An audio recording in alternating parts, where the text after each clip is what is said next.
What's up, guys? I'm SaltEMike, and this is your Star Citizen Week in Review for November 16th, 2020. For those of you guys who don't know what Week in Review is, I take all of the official Star Citizen news each week, pile it into one video on Mondays, and insert some of my opinions in there as well.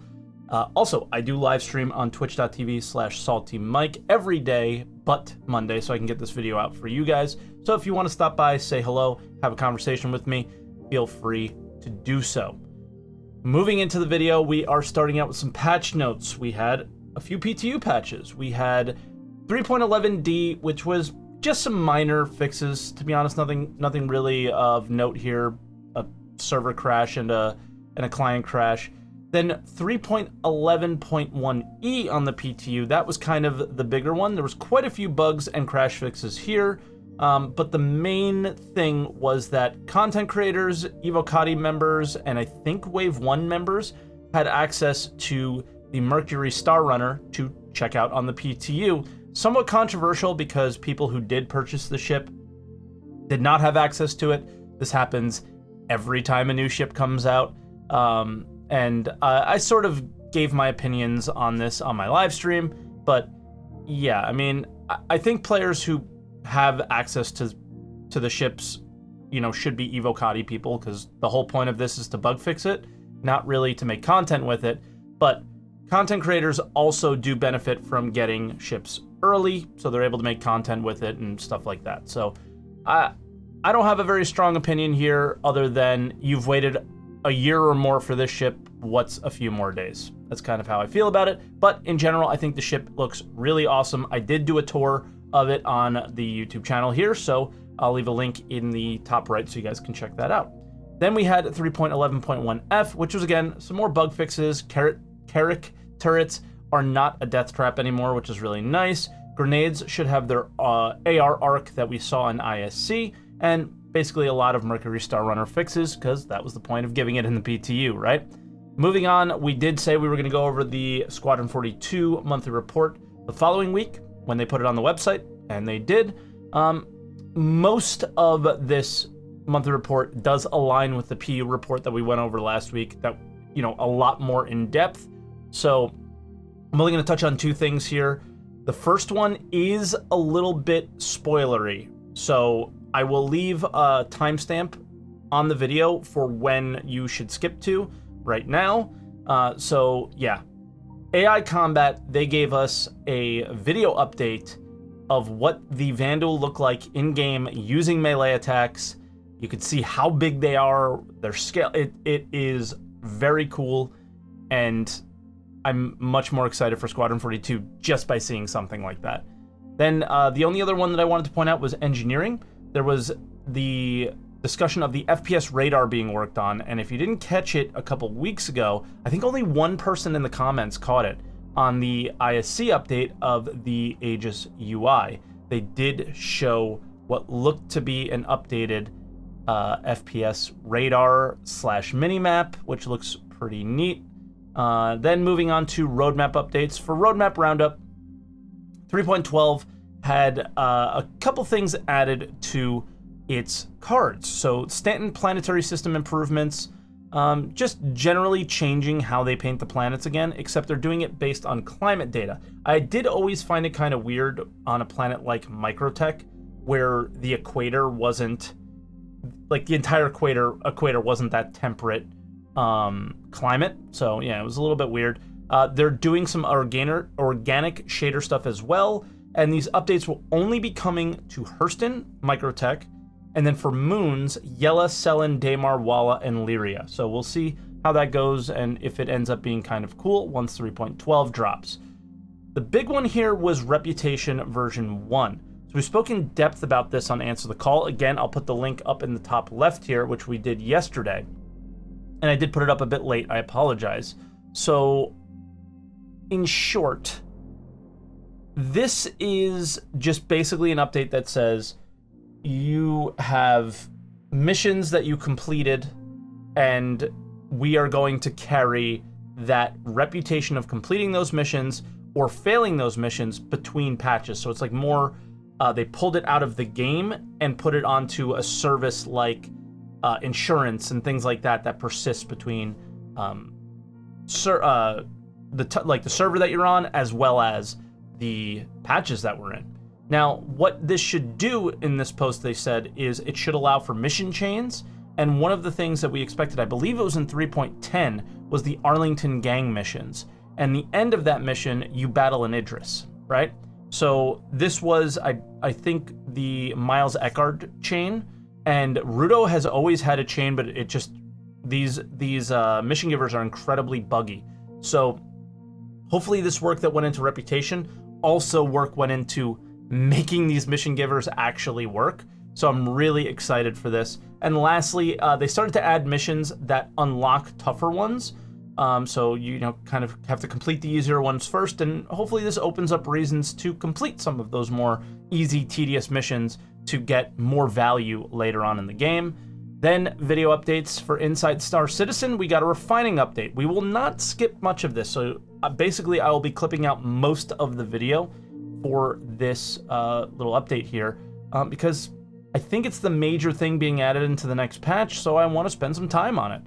They start out with an explanation of what the goal is for this mechanic in the first place. So the general idea that we want to put across to players is that you can go out and mine anything you want, but you might also want to be paying a bit more attention to the materials that you're actually bringing back.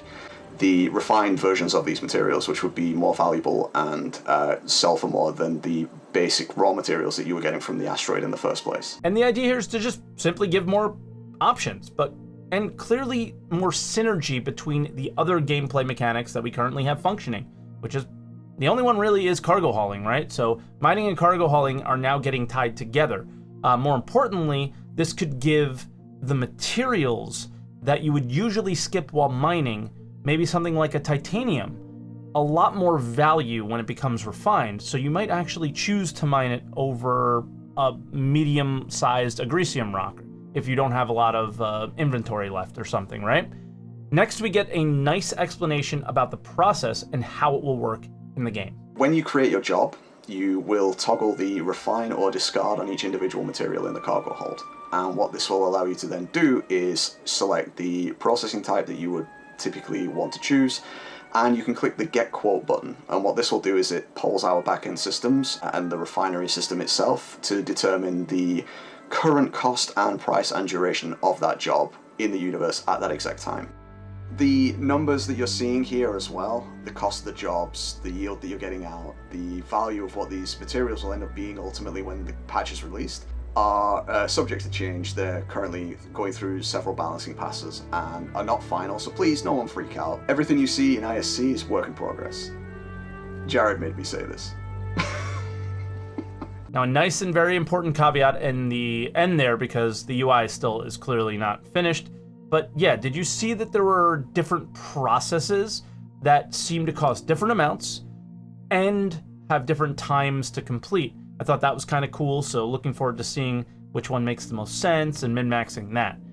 Then this next clip gives more of the finer details for those min-maxers. Refineries also function under a capacity system. There's no limit to the number of jobs they can actually run at any one time, but obviously the higher that you go, the higher that number of the percentage of refinery capacity is, the more the job is going to cost, and it's down then to the player to determine, is this job worth me doing here, or am I basically going to lose money by running a job here when I could take it somewhere else. Refineries additionally also have proficiencies. You could perhaps find a refinery that is extremely good at processing Quantanium, and therefore they will offer you more in the way of yield when you commit the job to them. I think the capacity is the thing to take the most note of here, because players will want to profit as much as they possibly can, and the more jobs you do, the higher capacity there will be, and the more money each job will cost. So the idea of proficiency as well is interesting, because you might want to head to certain refineries because you have certain types of ore inside of your ship. On top of this, they can get contested. So players might know that Quantanium refineries are here and there, and they might start camping those and preventing miners from passing through without paying a fee, things like that. Last but not least, we get a really important question answered here. Jobs can be anywhere from a few minutes to several hours, depending on the size of the job, the processing type you chose, and the general amount of work and capacity that the refinery is currently at. So jobs can be either created and left until their duration expires, but if you're out and about when a job finishes, you'll receive a notification on your visor that states that the job that you completed at the refinery in question has finished. Or you can cancel early and receiving the already processed materials at the cost of discarding the rest. This is to give players the option of claiming a job when maybe all of the quantanium in the job has been already finished, or allow them to just cancel a job early because they feel like they're going to get enough from it. So these jobs seem exactly like insurance returns do, and we will get a confirmation on this later in the video. They don't seem to be server-based at all, because you can leave a server, come back later, and pick up your job. So it should be completely 30k proof. On top of that, the cancel option does seem cool as well. Having, like if you have to end for whatever reason and need to go, have a real life thing, you can stop the process, make sure you got all the quantanium, leave the titanium, and then go and sell your stuff.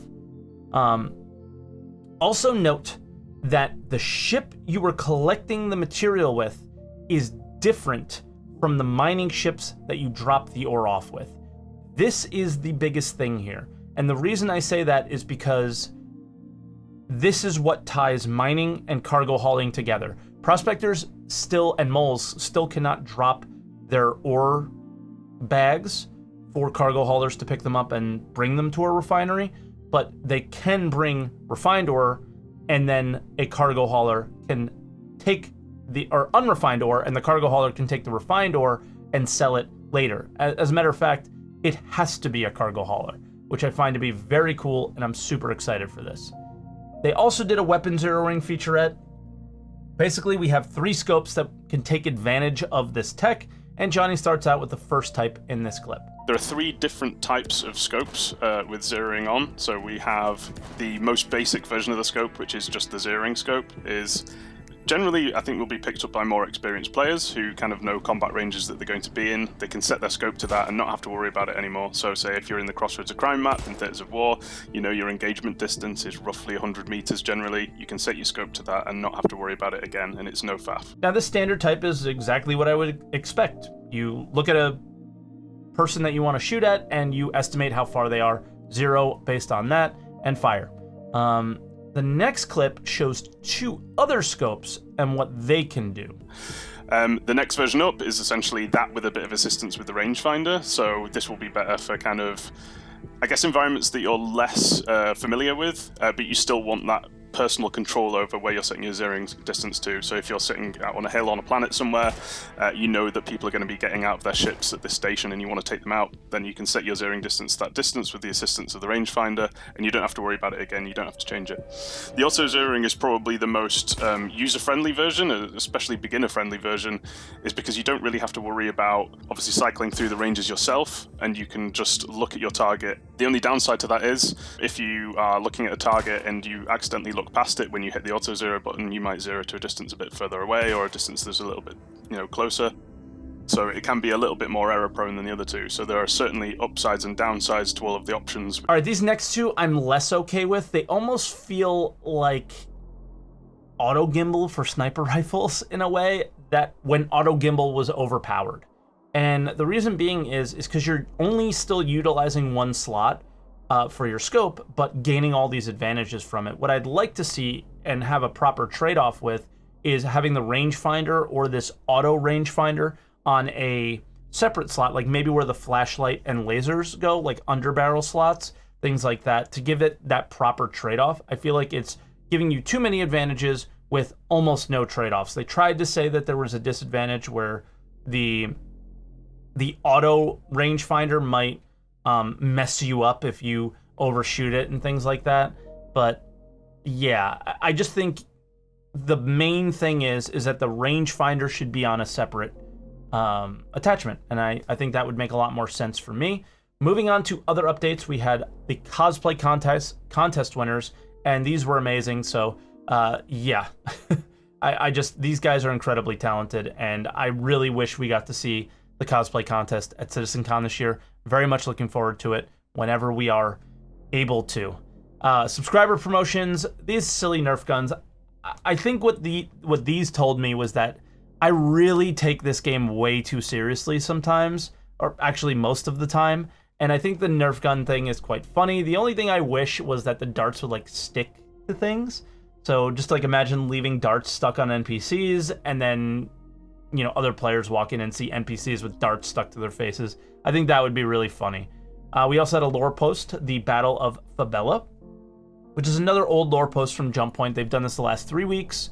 And I was curious, I actually read this one, if it was going to be one of the theaters of war maps. But, you know, reason being is they kind of mentioned in the Weapon Zero featurette that, you know, they mentioned theaters of war there, which was kind of interesting. Like, how close is this thing? How far is it? It's something we all could use right now, I feel like. Sneak peek. Is this a sneak peek? We've seen this gun in its entirety the whole time. This is the Bearing shotgun, isn't it? Let me know if something went over my head here. I might have missed something, so let me know in the comments below what this sneak peek was. Dev posts. These are just 2 dev posts that one of them confirms that Refinery job is 30K proof that we talked about in the ISC section, and the Star Runner Dark Skin will be available when the ship goes live. One thing of note, we did not talk about SCL this week because it was Disco just kind of reliving Count Disco stuff and just showing game dev, and it didn't really add to any of the future of Star Citizen or the present. So we didn't touch on it this week, but again, link will be in the description down below for you guys to check it out. And that'll do it for this video. So I appreciate you guys watching. I do want to apologize for last week. I was in a super rush, and yeah, it was just, that was the worst week in review we've ever done, and I was not proud of it. And the viewer count on YouTube showed it. The thumbnail was bad, everything. So I do apologize for that video, but yeah, work was calling, so I had to go. And I had to rush it. So hopefully this one will come out a lot better, and I hope you guys enjoyed it. So leave a like if you did, comment below on anything we discussed here, and hit subscribe if you're not subscribed yet. A lot of you guys aren't subscribed that watch my videos, so make sure you hit that button. It costs you nothing, but it helps me out. All right? Thank you, everybody. We'll catch you guys next week.